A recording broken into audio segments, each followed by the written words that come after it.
För de som följer internationell fotboll är möjligen holländaren Raymond Verheijen en person de lagt märke till. Inte sällan får han rubriker när han kritiserar olika storklubbars träningsupplägg och förklarar varför de drabbas av många skador. Han fick själv spelarkarriären förstörd som tonåring av en skada och satsade istället på att bli tränare och gick väldigt snabbt fram. Därefter har han varit assisterande till olika landslagstränare från EM 2000 och ända fram till VM 2014 där han faktiskt ingick i Argentinas stab och alltså firade ett VM-silver om man nu firar dem. Dessutom har han jobbat i storklubbar som Barcelona, Chelsea, Manchester City och FC Zenith St Petersburg och en del andra. Han föreläser över hela världen med sin eget företag World Football Academy som bas och är ganska hård som holländare brukar vara. Eller kanske är det för att man är svensk som man tycker att han är hård. Men efter en föreläsningsdag i Stockholm så fick jag möjlighet att sitta ner med honom och vi börjar som vanligt podden med en faktaruta.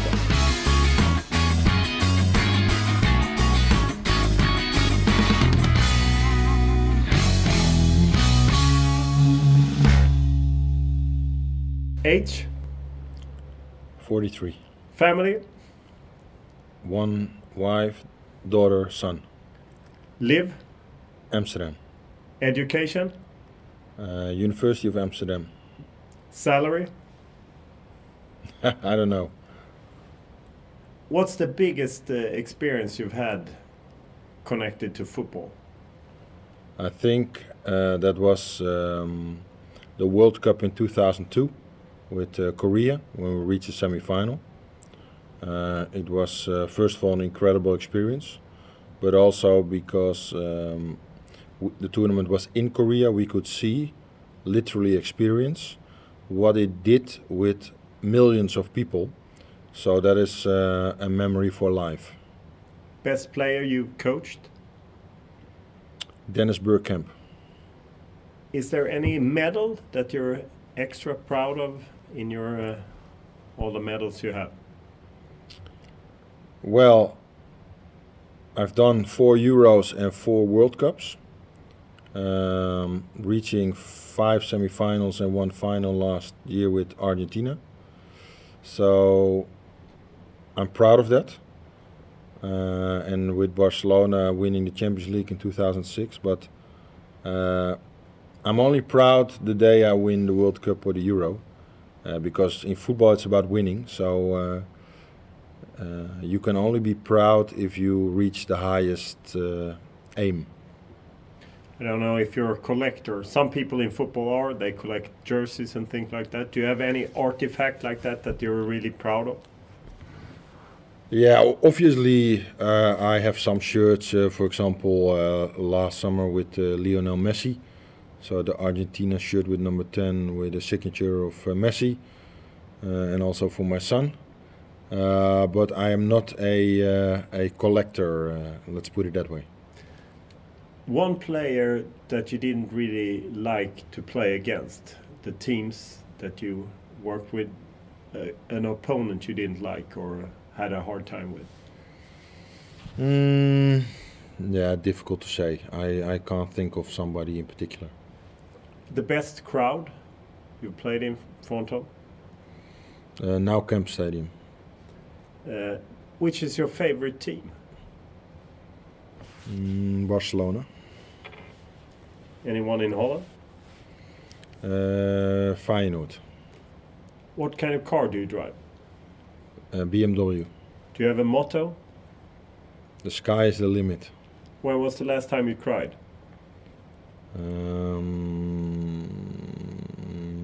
Can't remember. When was the last time you got drunk? That is a long time ago. That must be when I was a student, I think. Do you bet on football games? Never, no. Do you have any belief in anything? Yeah, I believe in myself. What do you read? Books. What do you listen to? Music. What do you watch? Television. Which news sites or things do you visit when you're on your computer or your smartphone? the newspapers, the Dutch newspapers, and sometimes the English or American newspapers. And how active are you in social media? I know that you have a Twitter account. Yeah, the Twitter account is something I use a few times a week. For me, that is an extension of the coaching courses, because Twitter is the perfect tool to reach millions of people, especially because journalists use it also in newspaper articles. So for me, it's perfect to send a message across the world, and it also goes the other way around.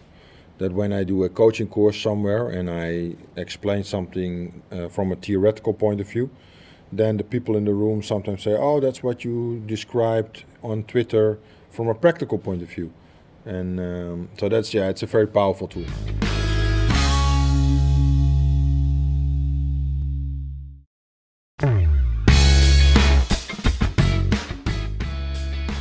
I nästa liv vill jag bli holländare. Ja, det var så jag tänkte när jag följde Raymond Verheijen föreläsa för en hel rad svenska tränare. Och där fanns profiler som Peter Gerhardsson från Häcken, Micke Svensson som nu är uttränare i Halmstad BK och även en sån som Viasats Claes Andersson.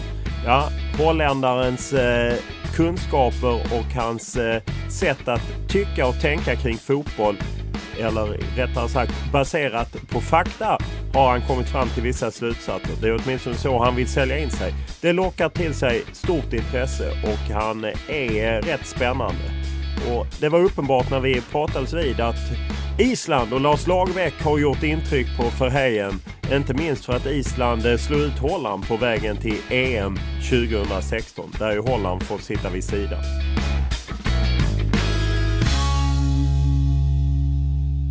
We're sitting here very close to Swedish Friends Arena, and you've just been having a lecture all day with a lot of Swedish coaches. You've been pretty hard on them. I followed you the whole day. I thought you were pretty hard. Is that the way it is? I don't know what you mean with hard. You were straightforward, or you were not Swedish. Okay, now I understand what you mean. That's correct, because I'm Dutch and not Swedish. So for me it's impossible to be Swedish because I'm not Swedish.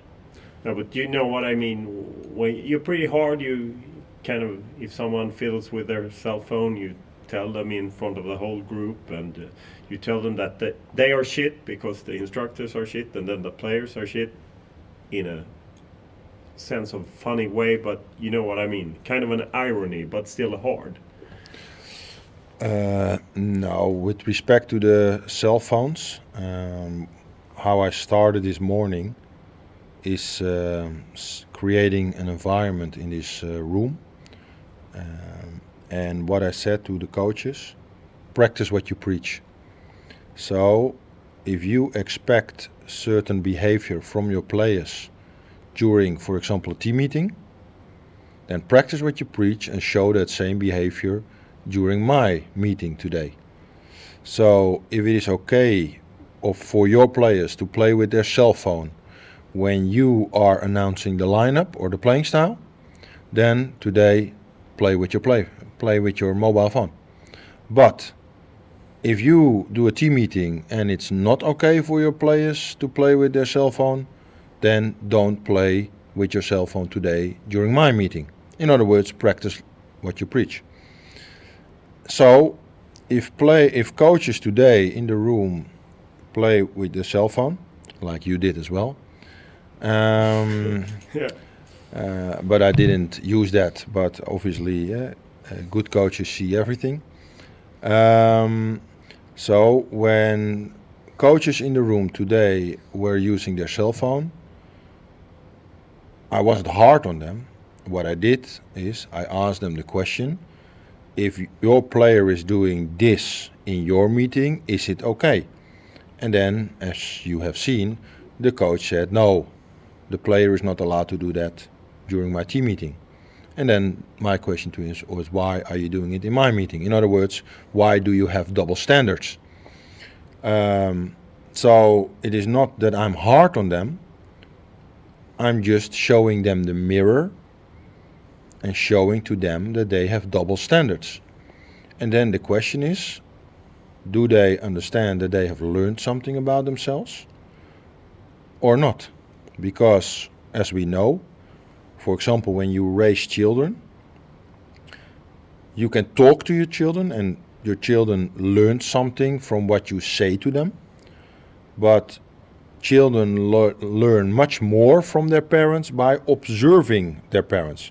The behavior of the parents is much more effective than the words of the parents. And it's the same with coaches in relation to players. Coaches talk to the players and the players learn from that. But the players observing the coach is influencing the players much more.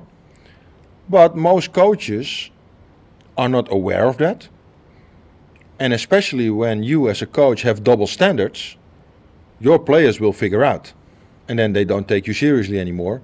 Because on the one hand, the coach tells the players to do A, but the coach himself is doing B. In other words, he has double standards. And then the effect of your coaching will be a lot smaller, like I said, because the players see your double standards and they don't take you seriously anymore. But if the coaches don't know that they have double standards, somebody has to tell them or let them experience. And that's what we did today.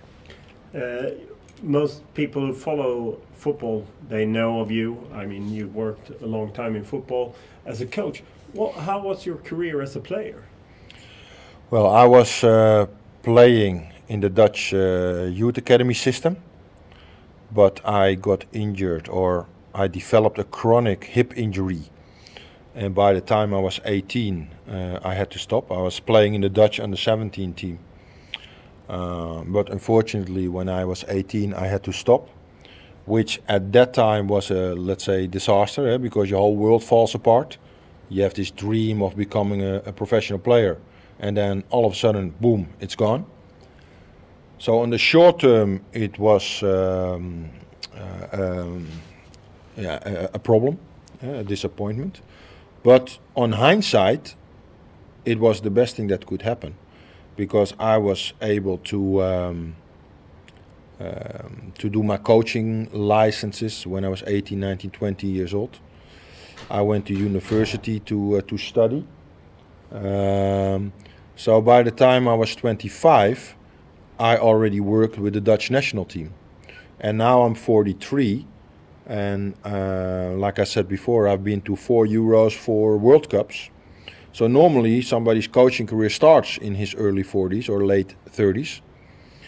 While I already have this huge amount of experience. And I know as a player I would never have played a Euro or a World Cup, because if I had been a professional player, I would have been an average player, just a average professional player. So on hindsight, that was very nice, because in the last 15 years I had a lot of beautiful experiences. What did you have that made you interesting for the national team at that age? Because as you say, it's not that common that you're 25 years of age and you work with the national team. Yeah, when I was 23, I finished my university degree, and at the end of that degree I had to write a thesis, and that thesis became a book. I turned that thesis into a book, because during my study I was looking for the coaching book and I couldn't find it. So then I thought, okay, then I have to write it myself. So I did a study about what players are doing during the game and in relation to playing styles, etc. And I turned that thesis into a book, and that book became the coaching book for the Dutch FA, for the coaching courses. And when the Dutch FA used my book, a few months later they asked me to be an instructor, because that for them it was much easier instead of somebody else educating from my book. So when I was 24, I became a coach educator at the Dutch FA, and my first group was a group of 4. It was Ruud Gullit, it was Ronald Koeman, Johan Neeskens and Frank Rijkaard. They were your pupils? Yeah, they were my first 4 students. Wow. And And I wasn't nervous at all because You're Dutch. on hindsight, I thought, yeah, I did what I had dreamt of, working at the highest level with the best people. So although I was only 24, it went okay. But you must have been a little bit nervous going in with Gullit and I mean... Not at all. No, I remember that not at all. And probably Frank Rijkaard, who 1 year later in 1998 became the Dutch national coach, he must have seen that during that year, during that course, that although I was 24, I performed, I was stable, I wasn't nervous, etc. So when he became the national team coach, he asked me to become one of my assistants, and I was 25 then. So it must have something to do with what Frank Rijkaard saw me doing during that course. Wow, it's a little bit impressive that you at that age, at least the way I see it. And how come you worked many times as an assistant, but not very often as a head coach? How is that? I don't have the ambition to be a head coach. That's why I haven't done my pro license, because if you want to be a head coach, you need your pro license. But I stopped after my A license, and I said, okay, I don't want to go any further. Like I said, I don't have that ambition. Why? Because I think that the assistant role suits me much better. I am a, let's say, philosophical person, an analytical person, who likes the, let's say, longer term process.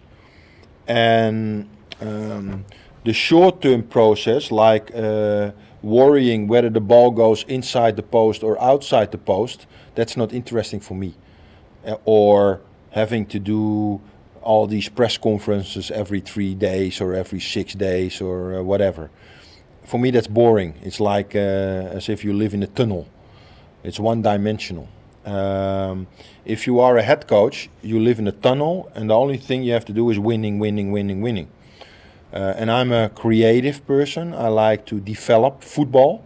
I like to take football to a higher level. Like I said, because I'm more like a philosophical and analytical person.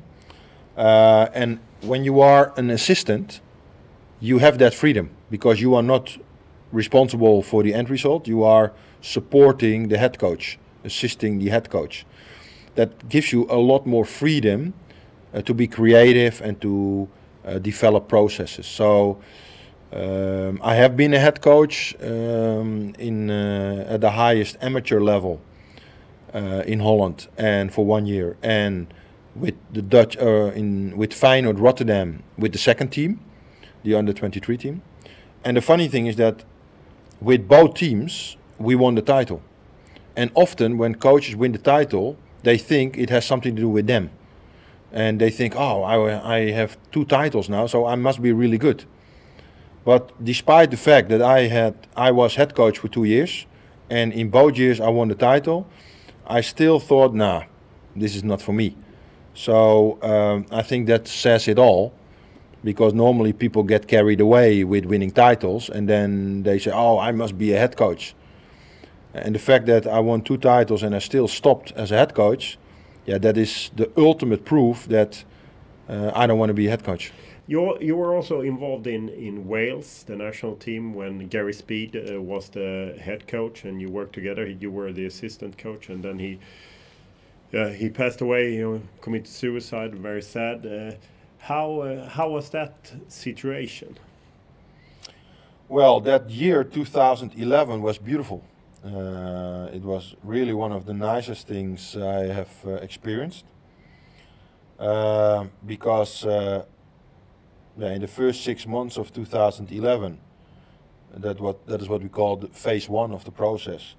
We had to make everything perfect off the pitch, because it was a very amateur situation, and it was the organization was very poor.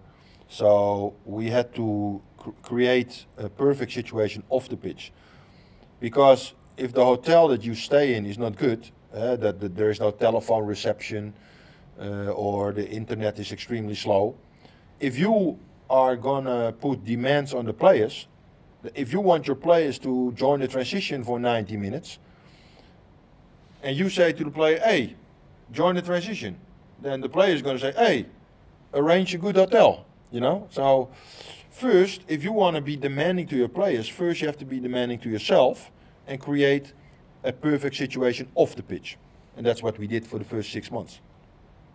And then in the second 6 months of 2011, we changed our attention from off the pitch to on the pitch, and we started to develop the playing style.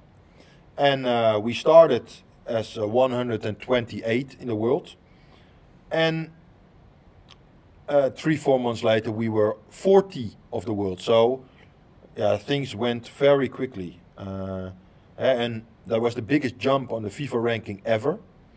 And FIFA awarded us with the best team in 2011, which in itself doesn't mean anything, but at least it was a sign that we were on the right way. So we could see that there was a lot of potential with this team.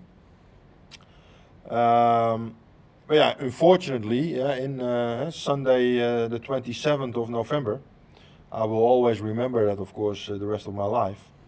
I got this phone call at around 10 o'clock from Craig Bellamy, and he said, and I knew because he had to play the game Man City-Liverpool later that afternoon.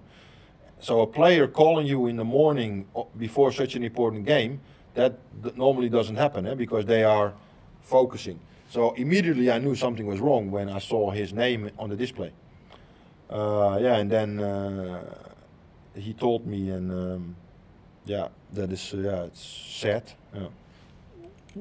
Did you were you shocked, or did you know that Gary Speed had these problems of depression? Not at all. I mean, that is what makes it so strange, because if there had been signals, maybe signals that you only recognize on hindsight, that when the signals happened you didn't see it, but maybe after his death, when you think back, when you think, oh, I missed something, then at least you understand. But even when I was thinking back for those 11 months, I couldn't think of anything that would explain this. So yeah, what can you say? It's a very weird experience. The process for Wales continued, and now they're in the European Championship. I think for the first time in a long time they've reached a big championship. Can you feel any joy? I know that there was some kind of disruption between you and the federation.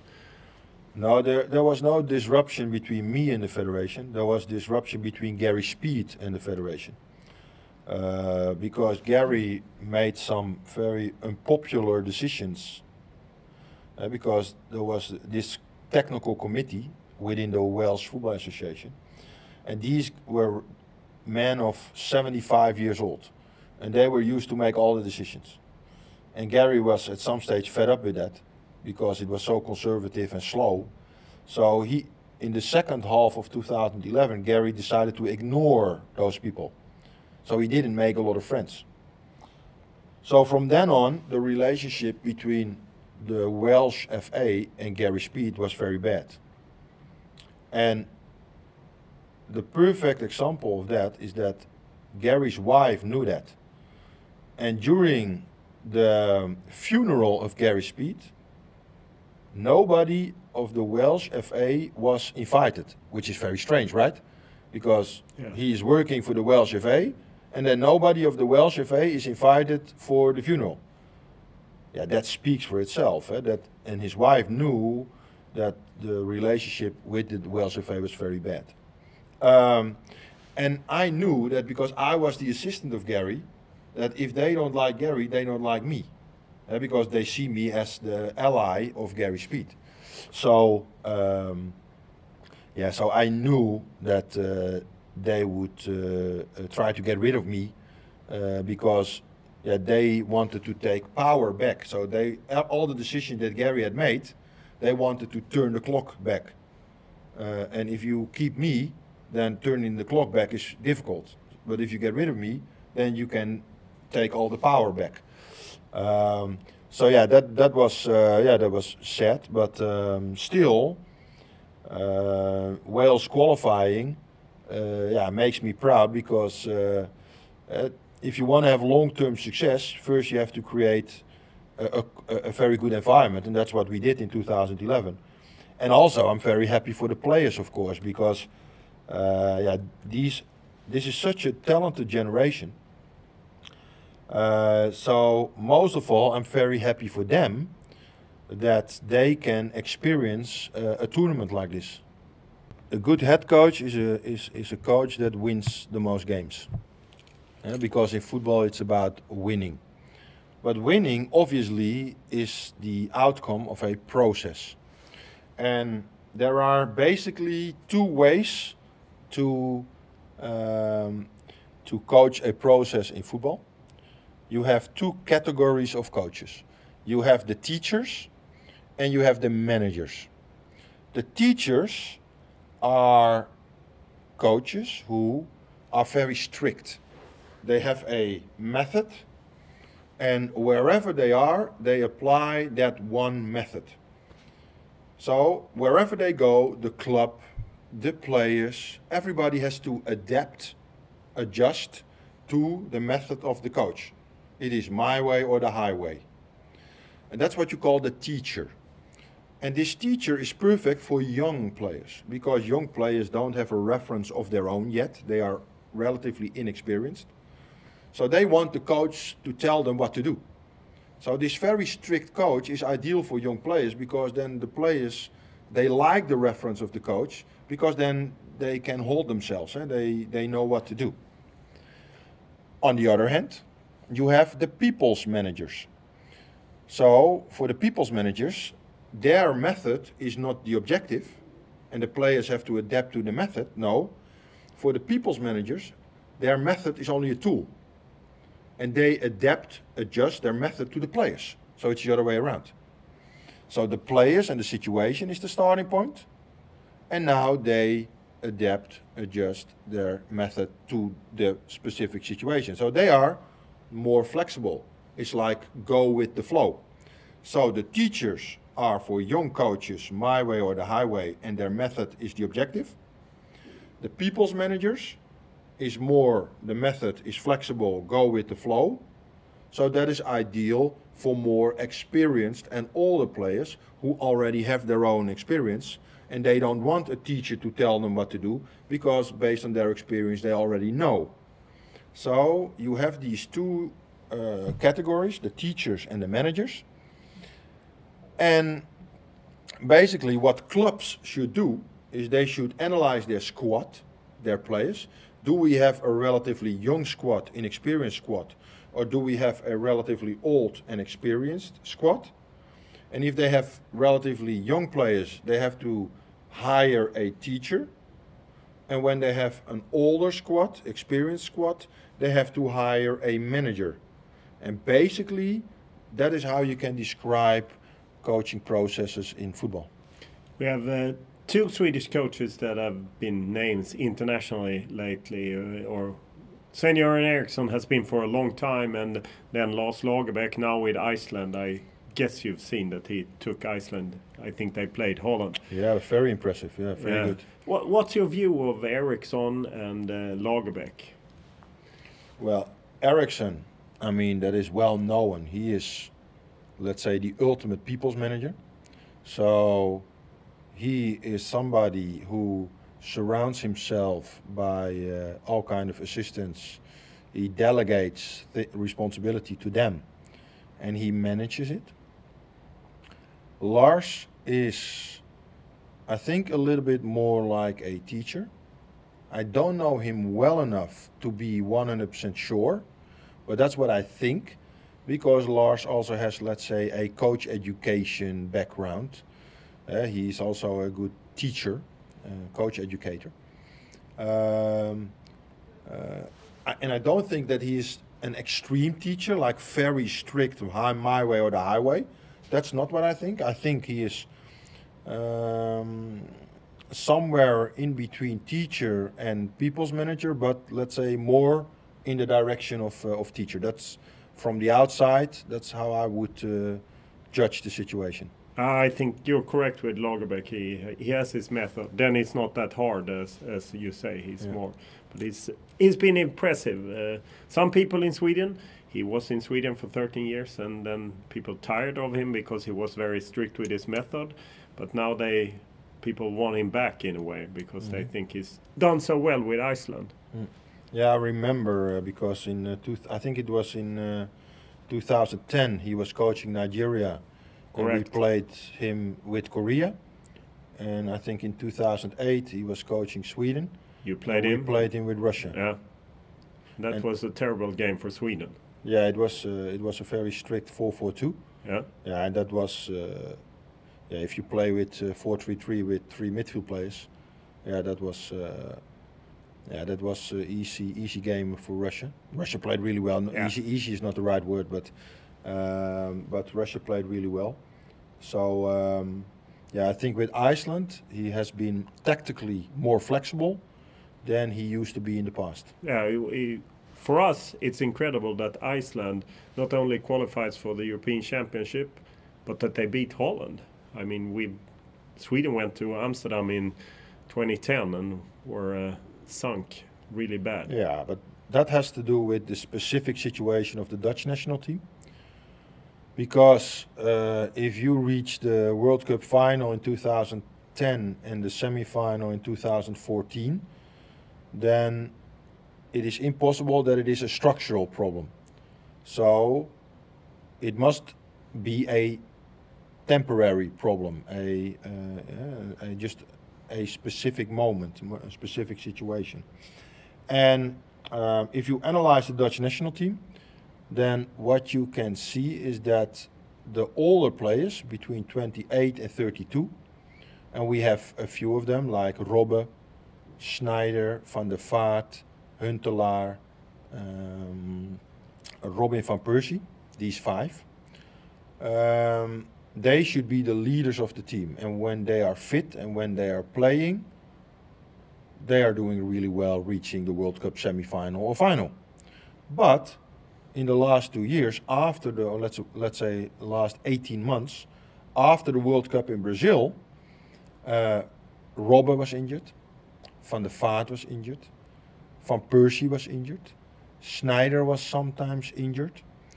So then, all of a sudden, the leaders between 28 and 32 years old are not there. And then the younger players have to do the job. It's almost like you cut somebody's head off and then the rest of the body has to do the job. And and those younger players between 18 and 23 who are very talented because they have played a World Cup semi-final. So they are very talented and already a little bit experienced, but they couldn't do the job on their own. And as a result, the Dutch national team didn't qualify. But that is not a structural thing, that is a temporary thing, because they were playing and the oldest player was 26. Rubriker går gärna hand i hand med Raymond Verheijen. Inte så mycket kanske för att holländaren vill det, utan mer för att han är så rak och tydlig och hård, åtminstone om man är van vid något annat. Han var tidigt ute med att påpeka att David Moyes metoder för träning var helt fel och att det skulle leda till en del problem i Manchester United. Och alla Arsenal-fans som ju får se sitt mittfält gå sönder gång efter annan vet att Verheijen många gånger påpekat att Wengers metoder, de är lite ålderdomliga och tar inte bästa hand om spelarna. Och så kan det fortsätta för att holländaren, han vet att det inte funkar på bästa sätt inom den konservativa sporten fotboll. Och han vill ju gärna förändra den. Men det är ju inte alltid så att alla lyssnar på honom. If we look at the lecture you had today, and that will continue for several other days, it's kind of refreshing because football is so conservative and you're bringing in something new. Can you explain a little bit what it is that you want to bring into football?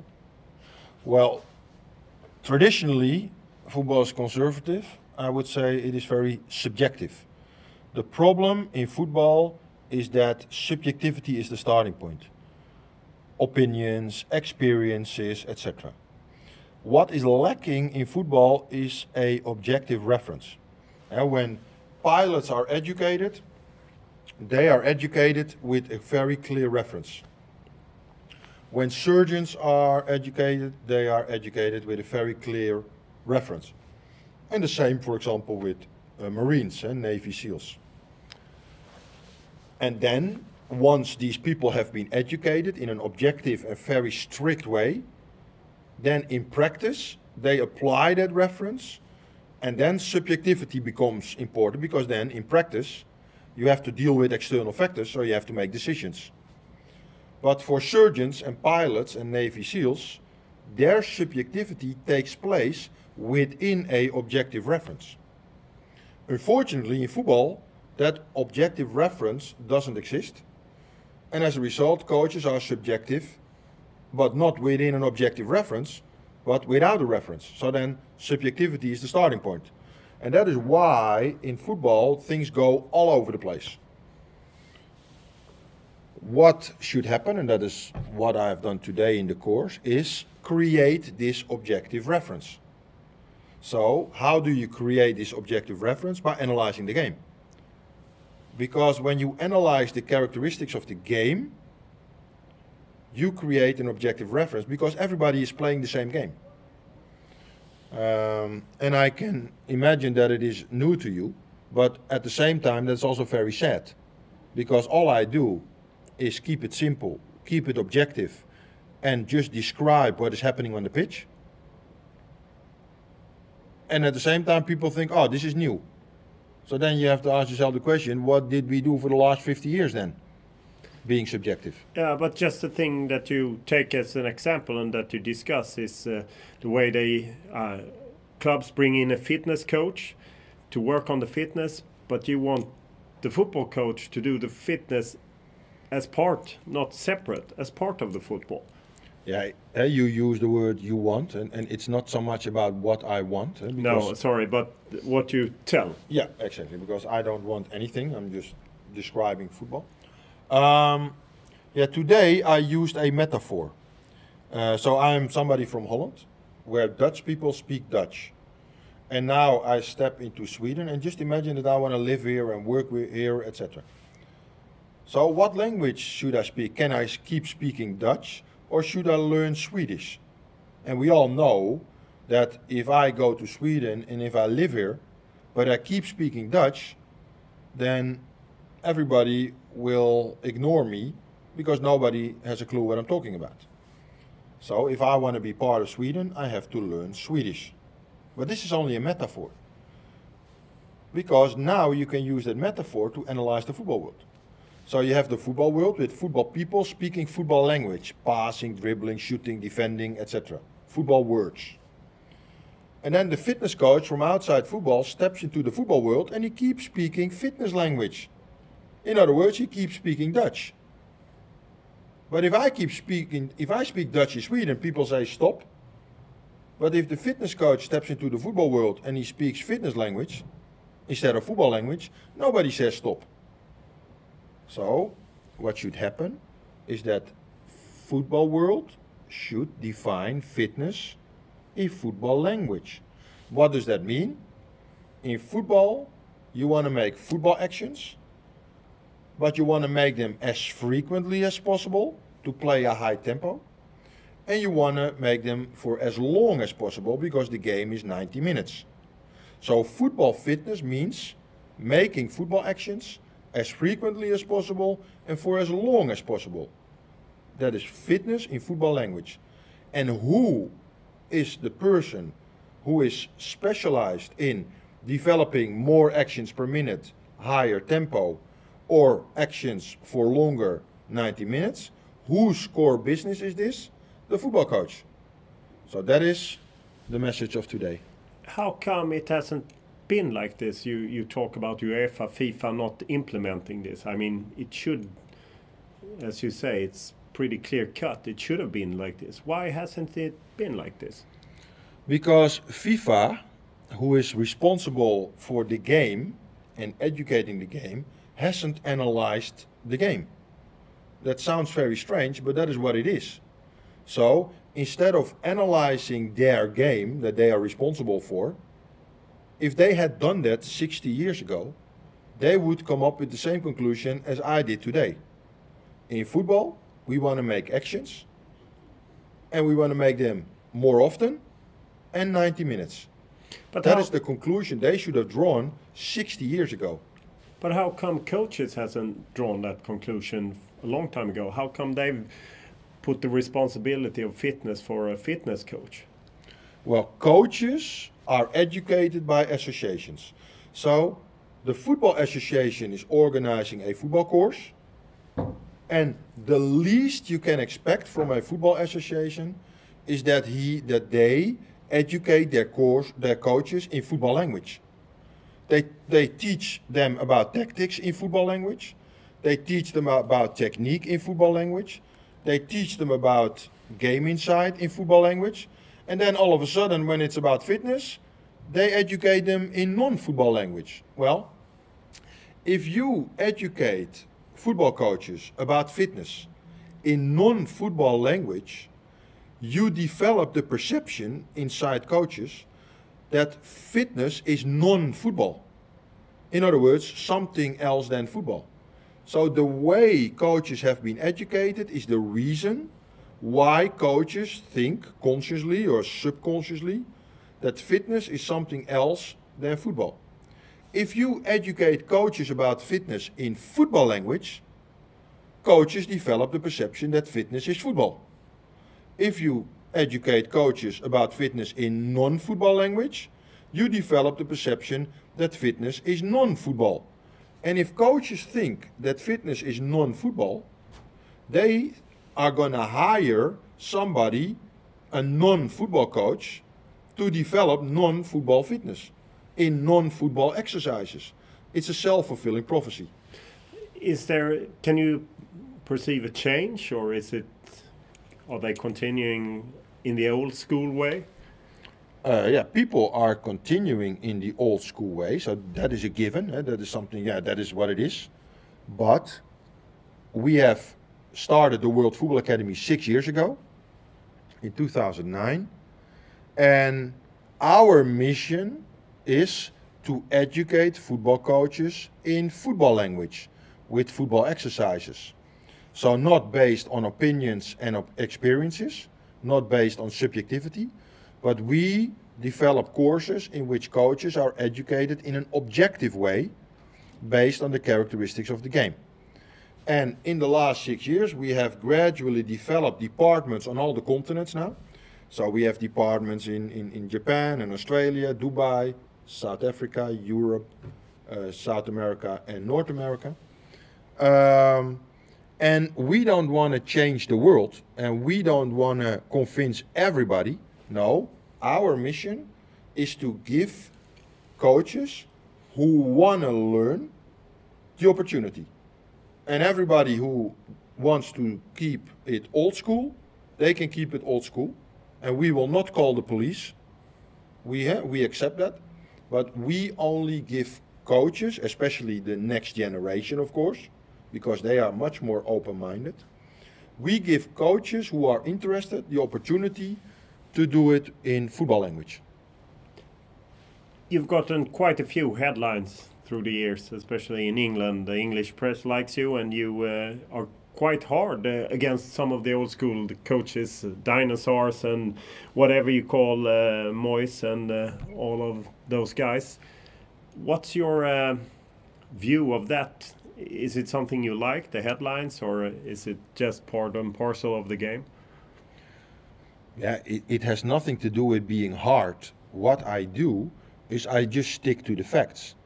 And if certain coaches have injury crisis season after season after season, then at some stage they develop a pattern.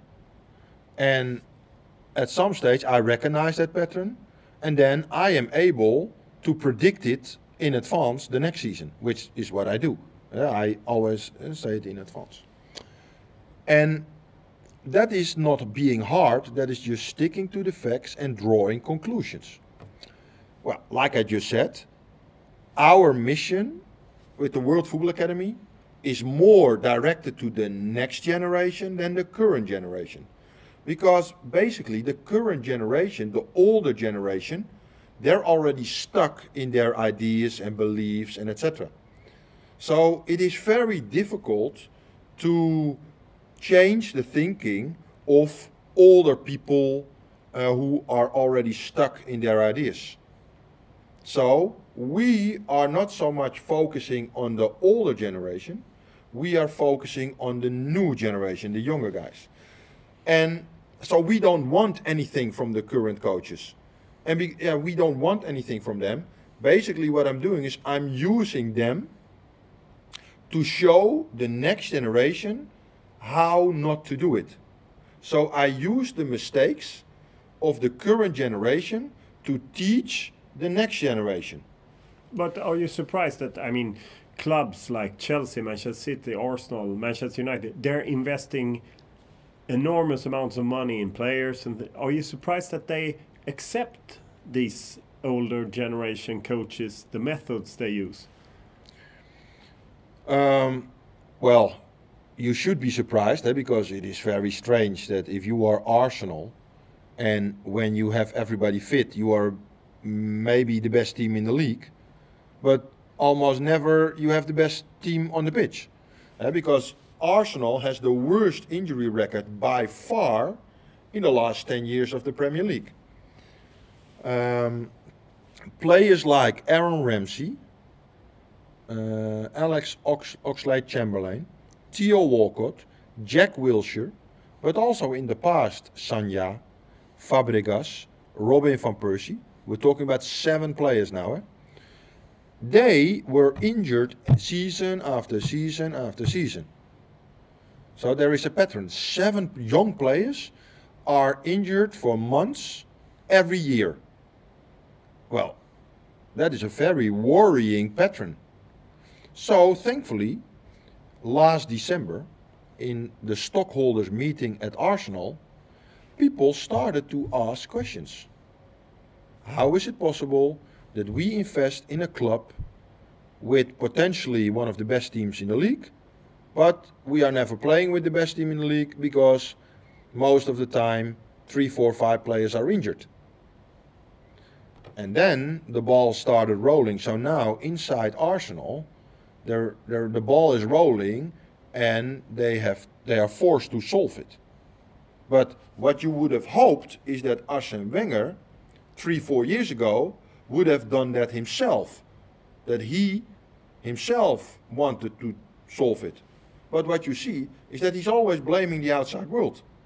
He is blaming the referee, he's blaming national teams, he is blaming nutrition supplements, he is training the training pitch, whatever.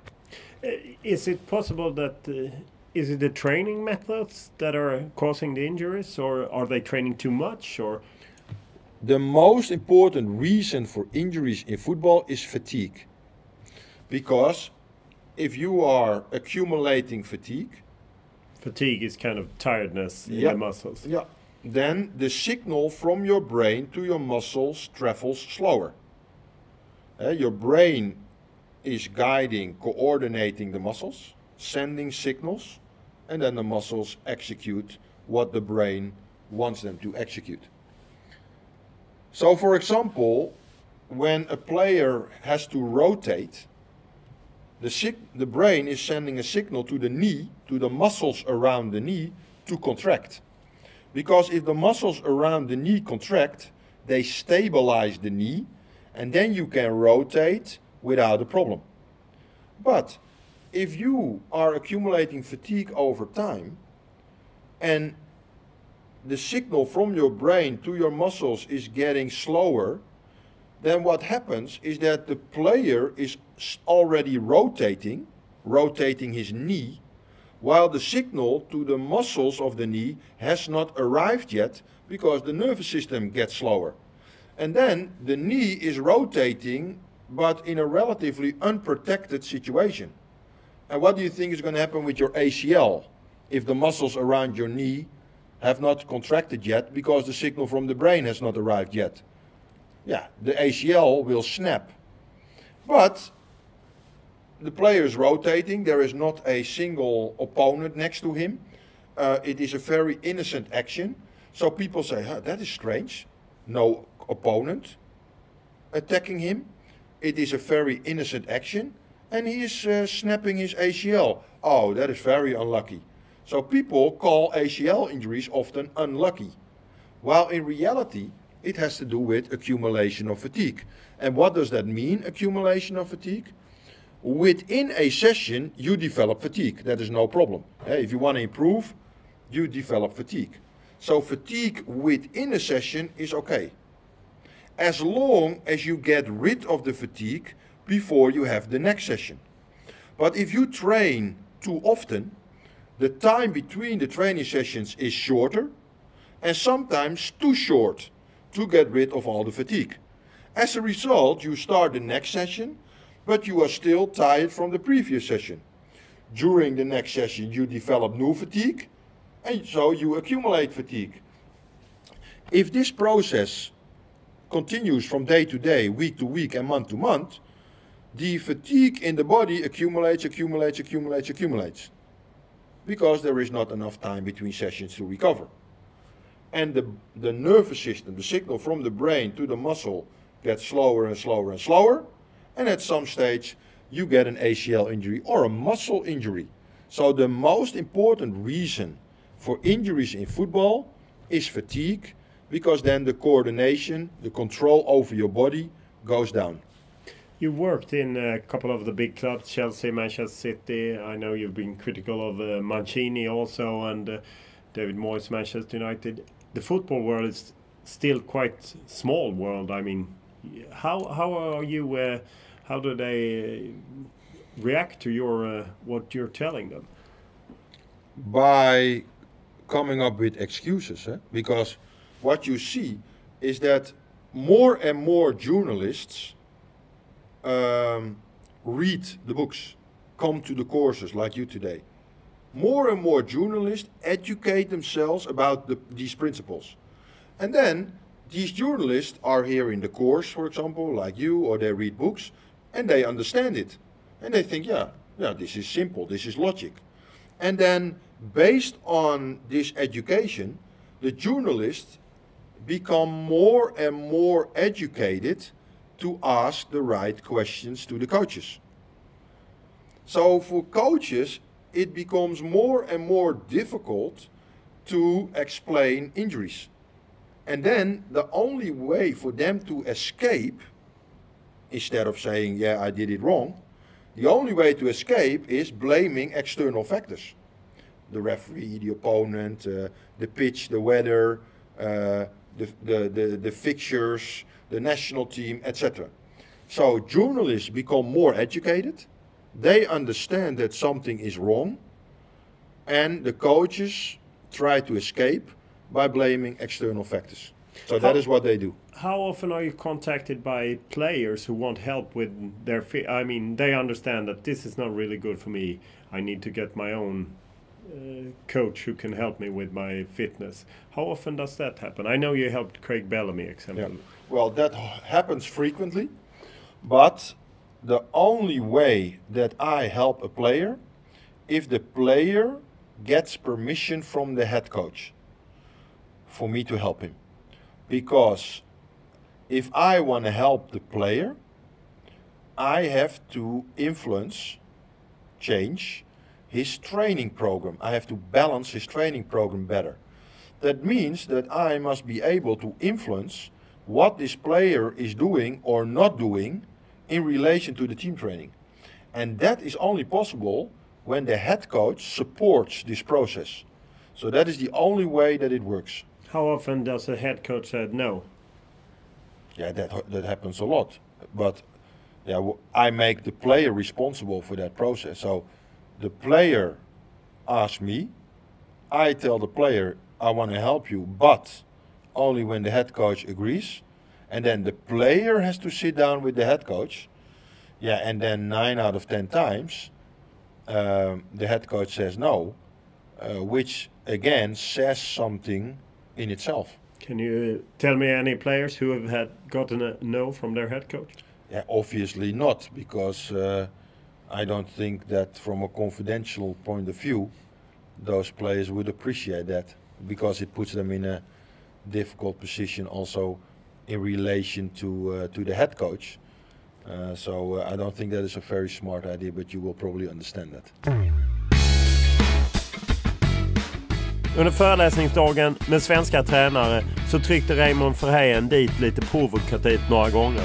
Och han gjorde det naturligtvis för att få reaktion. Ibland körde han det enkla och bara skrika "Hello!" för han inte fick någon reaktion. Ja, vi svenskar är ju inte direkt så det sprakar om det alltid i sådana sammanhang.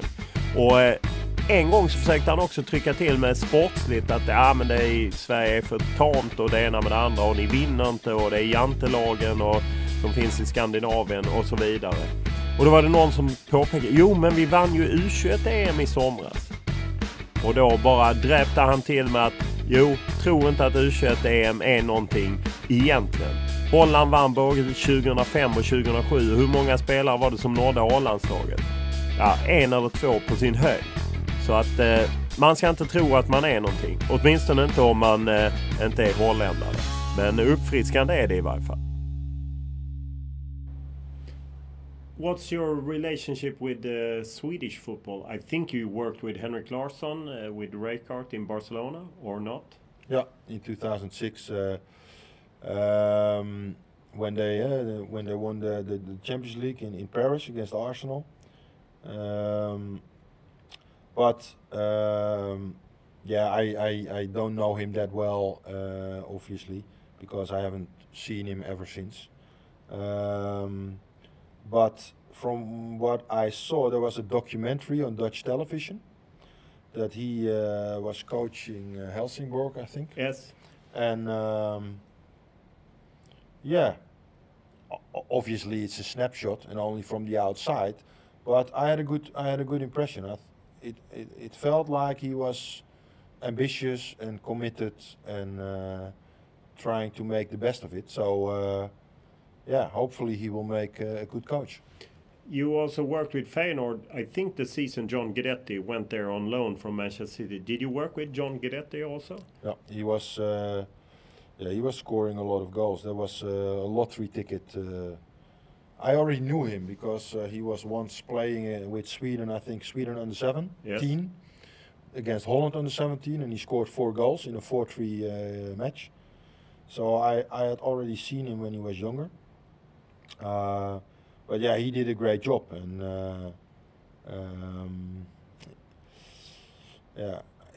after that he struggled a little bit with his health, I think. Yeah, he ate some bad chicken in Rotterdam and he got sick and it almost took out 2 years of his career. Yeah. Now he's on his road again. He was in the under-21 team that won in the Czech Republic this summer. Yeah. But you said when someone here said in the course that we won the under-21 Euro, you said, oh, that's nothing. In Holland we won in 2005 and 2007 and no one really made it. Is it that harsh?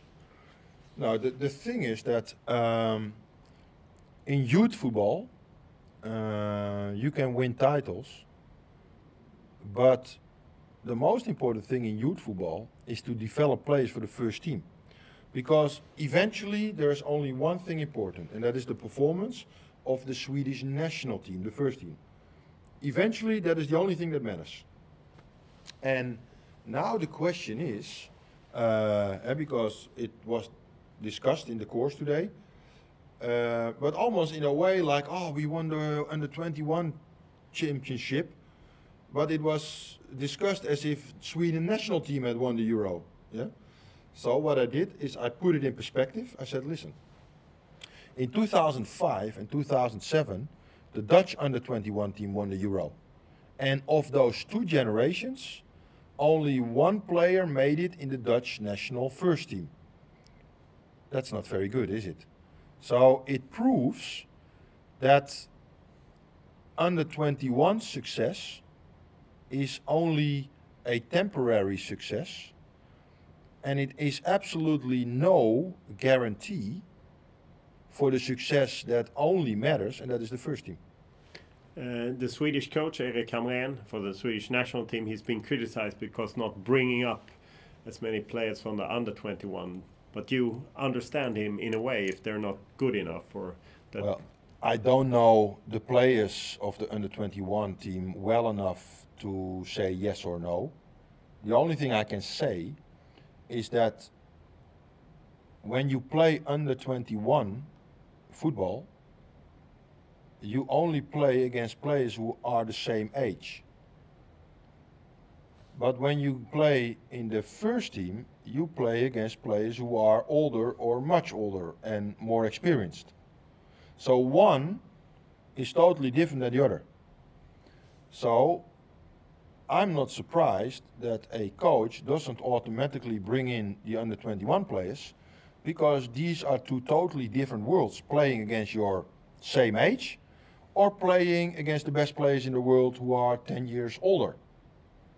Two different worlds. In this course today, there was also, you joked a little bit about Sweden, one-player team, of course, Zlatan Ibrahimovic, reaching the Euros, but then going there, losing 3 games and going home. At least that, it sounded that was your view. No, it's again not about my view. I just summarized facts. You qualify for a tournament, and then what you often see with Sweden is that they don't reach the second round. So the message was, hey, you qualify, but you don't reach the second round. What should happen? What is necessary to make that next step? And if you think, oh yeah, we have Zlatan and great, we qualified, and you make yourself very vulnerable because of this one player making the difference, and you qualifying might put sand in your eyes, if you understand what I mean. Yeah. Because Zlatan taking the team by the hand, qualifying for the Euro, qualifying for the Euro might be perceived as, we're doing a great job in Sweden because we qualify all the time. But if that is only because you have one exceptional player, and when he's not playing, you are a very average team, like Wales with Gareth Bale, don't forget. Then qualifying for the Euro or the World Cup, but not progressing to the second round, instead of celebrating the qualification, you should ask yourself the question, why don't we ever reach the second round? Maybe that is because there's one good player, but overall we don't produce enough good players to make the next step. And then the qualification puts sand in your eyes. Yeah, that was the message of today. Zlatan Ibrahimovic, I think you know him well since he went to Ajax first and developed there. Are you surprised by his career? No, not at all. Because when he came to Ajax, you could already see his determination. And obviously, when he was young, his determination went all over the place. So he also did a lot of stupid things. Because young people are already unstructured. But if this young person has an enormous drive and he is unstructured, an unstructured, enormous drive is almost like a loose cannon. So the enormous drive is his strength. But if he doesn't get the right guidance, this enormous drive goes all over the place.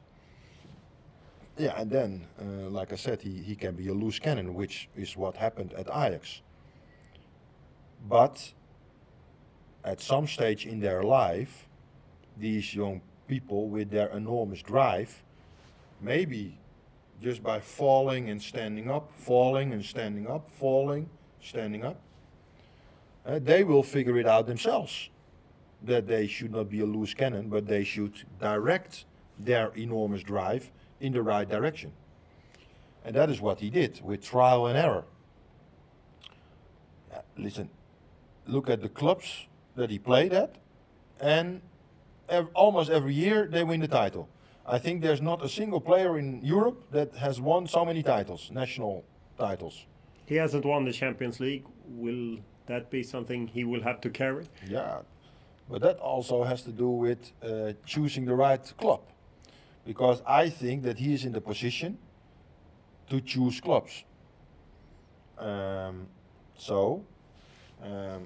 If you want to win the Champions League, then maybe you should not play in Paris, but somewhere else.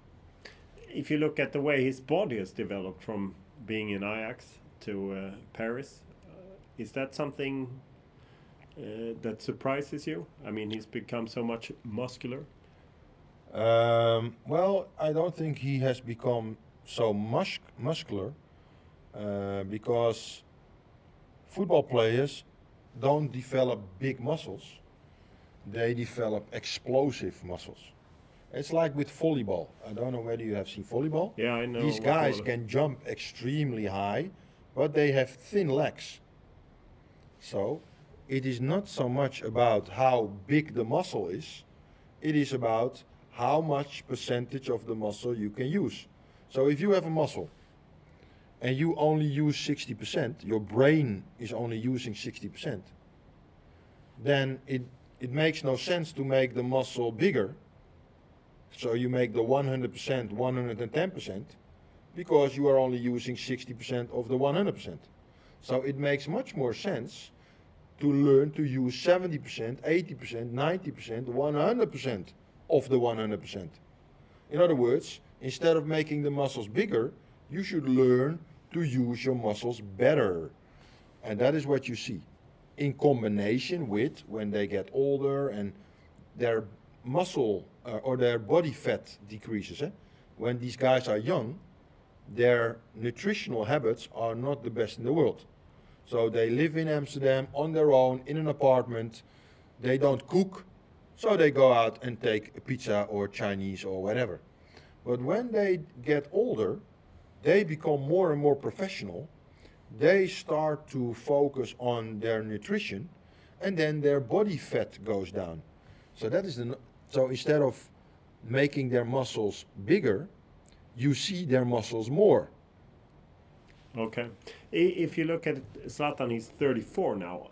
Usually, before, forwards usually stopped scoring goals around 30, injuries and things. Is that something that's exceptional for him, that he's at 34 years of age still scoring a lot of goals? It is exceptional compared to many other players, absolutely.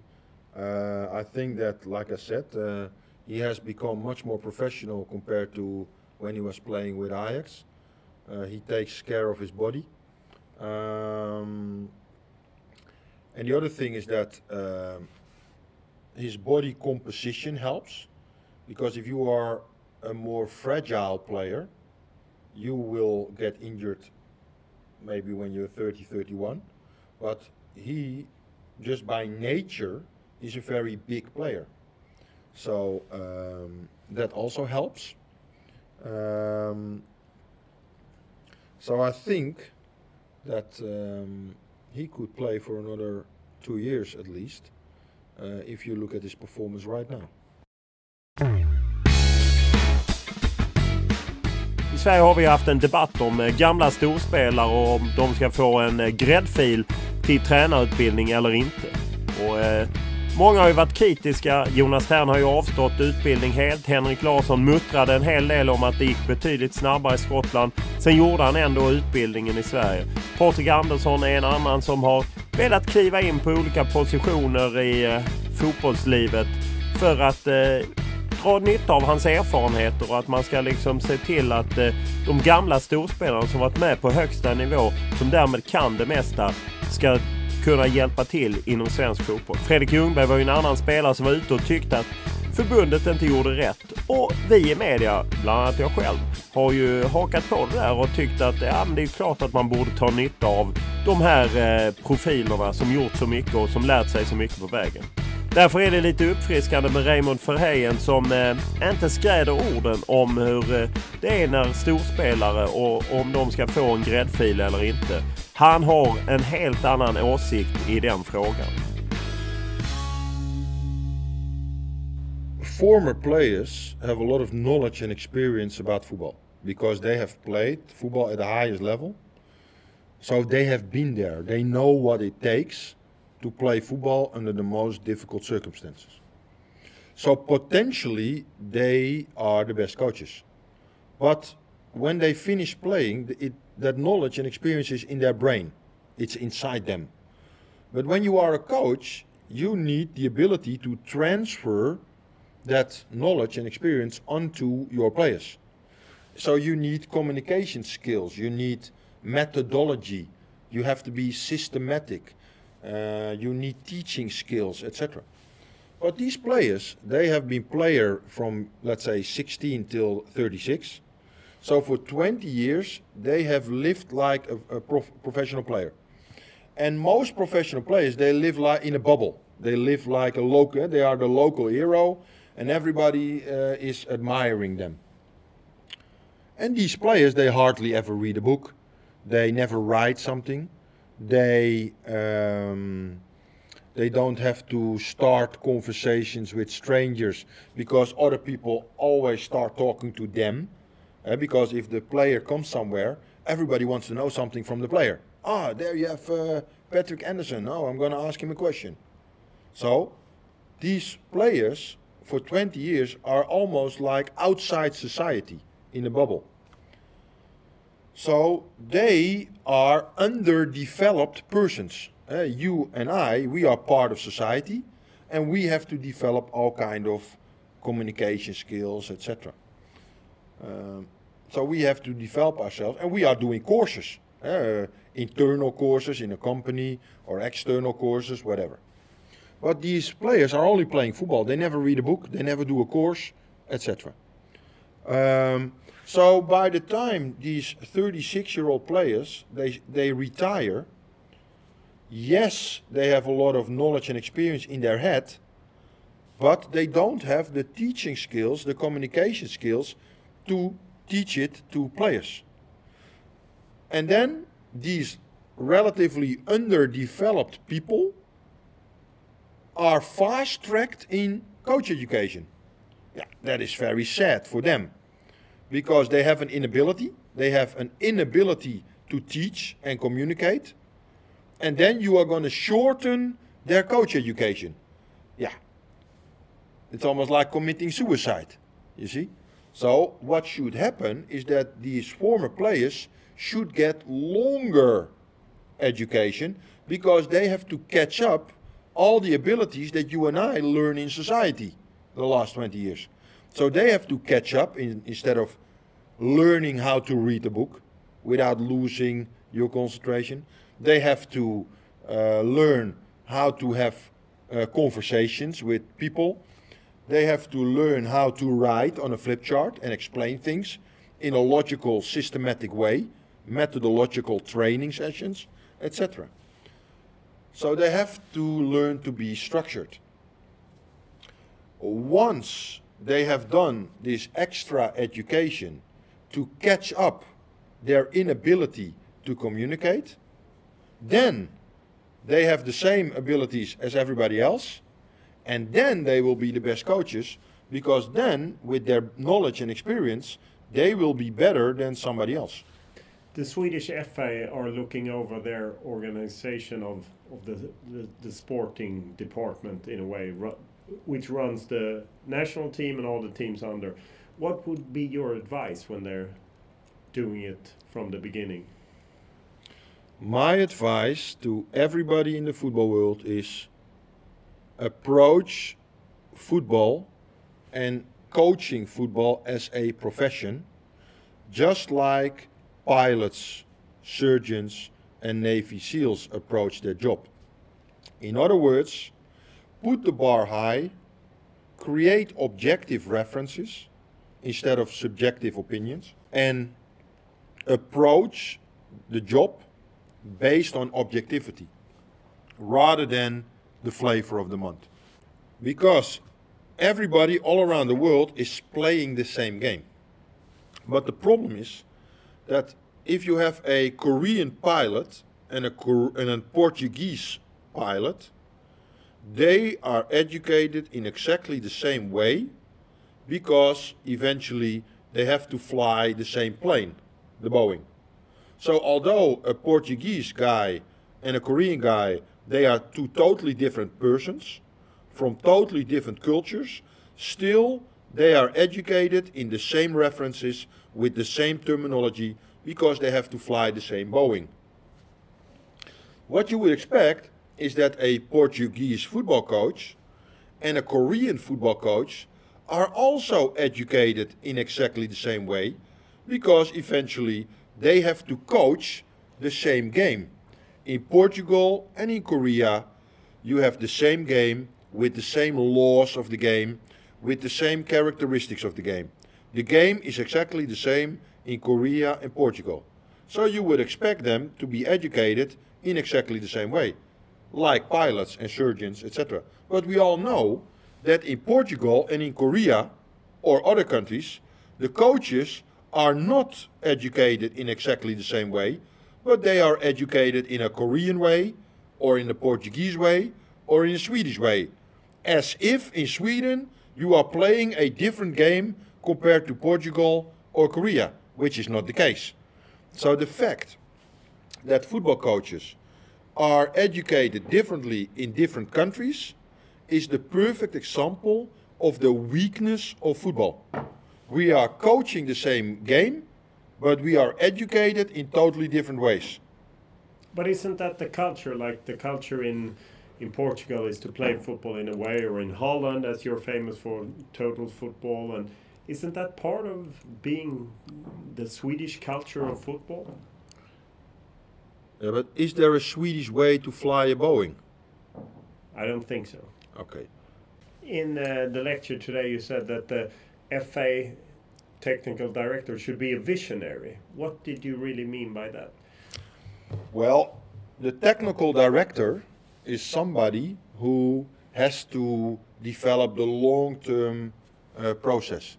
He has to be a philosopher.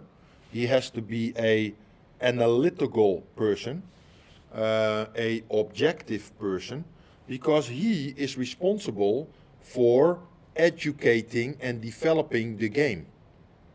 The problem is that most technical directors are subjective, so their opinion influences their work. But that means that a technical director is the flavor of the month, because if the technical director is doing his job based on his opinion and experience, in other words, subjective, then that means that if you have technical director A with subjectivity A, and then next year you have technical director B with subjectivity B, then you have two technical directors who are doing things totally different. But they are technical director in the same sport. Yeah, I rest my case. I can't make it more clear that when you play the same sport and you have two technical directors who are doing things totally different. In other words, they fly the Boeing totally different. Yeah, with airplanes that's not allowed, but in football apparently that is allowed. Yeah, that is the weakness of football, subjectivity. Thank you very much. You're welcome. Raymond Verheijen var i Sverige och föreläste för första gången hösten 2014. Och redan då så blev jag kontaktad av Johan Svensson som jobbar för World Football Academy, eller egentligen det egna svenska företaget J2 Performance. Han undrade om jag var intresserad av en podd, och det var jag naturligtvis, men det hanns inte med den gången. Däremot kom Johan tillbaka och sa att nu kommer han igen och du kan få göra en intervju. Men Raymond vill att du sitter med hela dagen för att du bättre ska förstå vad du ska fråga om. Det hade både Johan och Raymond rätt i, även om det blev långa 12 timmar med den här holländaren. Och jag bara älskar ju att han noterade att jag någon gång fingrade på min mobiltelefon under den långa dagen och kunde skjuta in det. Han är en speciell person och jag kan nog egentligen för lite för att ifrågasätta honom. Men det han säger låter ju så väldigt klokt och tydligt, och är det en sak jag kan hålla med honom om så är det ju att fotbollen är oerhört konservativ värld och att man har väldigt svårt att slå igenom med nya saker, för man gör gärna grejer som man har gjort förut. Även för jag tror att MFF-spelarna slutat springa i Tilandsparken för att göra en jämförelse från förr i tiden så att säga. Och Raymond Verheijen, ja, han tar inga fångar och det gillar man ju på något sätt, även om han försöker klä in det i att han bara sysslar med fakta. Det är inga åsikter. Men finns ju sak det här hur man presenterar fakta på olika sätt. Men intressant var det, och är man lagd åt det hållet, det vill säga att man sysslar som tränare eller något liknande, då kan jag verkligen rekommendera att besöka en sån. Jag säger inte att man behöver ta efter allt, men det var oerhört intressant att höra honom berätta om hur fotbollen fungerar och hur den borde fungera. Och podden rullar som sagt vidare, och tacksam för all feedback, alla reaktioner och allting. Mail olof.lundh@tv4.se eller Twitter Olof Lundh eller Instagram Olof Lundh. Tack för den här veckan.